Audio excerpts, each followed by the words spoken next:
રસ્તાઓથી ત્રાહિમામ પોકારી ઉઠ્યા છે વાહન ચાલકો। ગાંધીધામ અને આદિપુર વિસ્તારના મુખ્ય અને આંતરિક રસ્તાઓ બિસ્માર બન્યા છે। આદિપુરથી ગાંધીધામને જોડતો મુખ્ય માર્ગ રામબાગ હોસ્પિટલથી સિંધુ ભવન સુધી રોડની હાલત ખરાબ છે। આદિપુર રેલવે સ્ટેશનથી રાજવી ફાટક સુધીના રોડની હાલત દયનીય છે, જેના કારણે આદિપુરથી ગાંધીધામ અવરજવર કરવામાં લોકો ભારે હાલાકી ભોગવવી પડી રહી છે।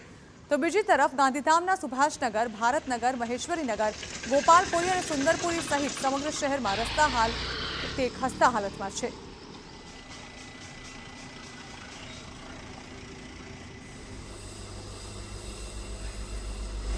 આજે સ્કૂટી પર હાલતા ચાલતા અત્યારે વરસાદ આવે છે તો આવા રોડ રસ્તા ઉપરથી કોઈને આવતા બી બીક લાગે છે, સ્કૂટી વાળાને, બાઇક વાળાને અને એકલા લેડીઝોને તો બહુ જ બીક લાગે છે। મારી માંગ પહેલા એ જ છે કે પહેલા રસ્તાઓ બનાવો, એમાં ખાલી ઠીકડા નથી મારવા, એક વખત વ્યવસ્થિત રસ્તા બનાવો કે જેનાથી એ વસ્તુ તમારે 10-20 વર્ષ જોવી ન પડે અને કોઈને મુશ્કેલી ન પડે એ રીતના વાહન ચાલકોને। આ રોડ દિવસનો દિવસ પહેલા રોડ બધા સારા હતા, હવે આ વખતે જે વરસાદ પડી છે એમાં કોઈ રોડ ગાંધીધામ આદિપુરનો બાકી રહેતો નથી।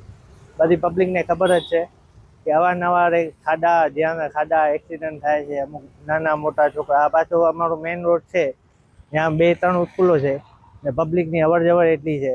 નાના ભૂલકા અમુક પોતાના રીતે આવે છે, અમુક સાયકલો લઈ આવે છે, અમુક સાધન લઈ આવે છે।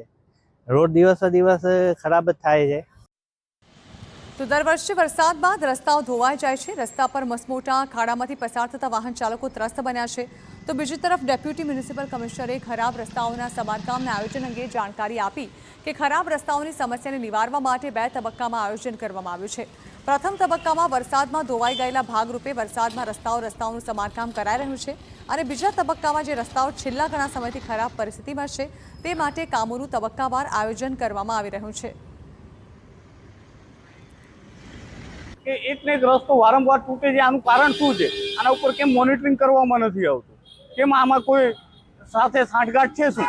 તો ખરેખર મોનિટરિંગ કરી મહાનગરપાલિકા કે આમાં જે ભ્રષ્ટાચાર થતો હોય એને બંધ કરાવે, જેની પણ આમાં ઇન્વોલ્વમેન્ટ હોય એ બંધ કરાવે ને જે પણ કાર્ય થાય રોડ રસ્તાનું બને એ પ્યોરલી ક્વોલિટીવાળું કામ થાય તો આ ખાડા આગલા વર્ષે આપણને જોવા નહીં મળે ને ગાંધીધામની પ્રજાને ને ગાંધીધામની જનતાને આ ખાડા રાજમાંથી મુક્તિ મળશે। કે જે રસ્તાઓ ઘણા સમયથી બન્યા નથી અથવા સાવ નથી બન્યા, એની માટે સરકારશ્રી દ્વારા યુડીપી અને અન્ય ગ્રાન્ટમાંથી ફાળવણી થાય છે। એમાં આપણે કામોનું તબક્કાવાર આયોજન કરી રહ્યા છીએ। નગરપાલિકા સમયે જે 8 કરોડના કામો મંજૂર થયા હતા એમાં શંભુબાપા માર્ગને બીજા 2-3 માર્ગ છે આપણા આદિપુરના અને ગાંધીધામના કુલ લગભગ 11 જેટલા રસ્તાઓ છે। એનો આપણે ઓલરેડી ટેન્ડર મંજૂર કરી વર્ક ઓર્ડર આપી દીધો છે। વરસાદની સિઝન પૂરી થઈ એટલે એ કામગીરી પણ શરૂ થશે।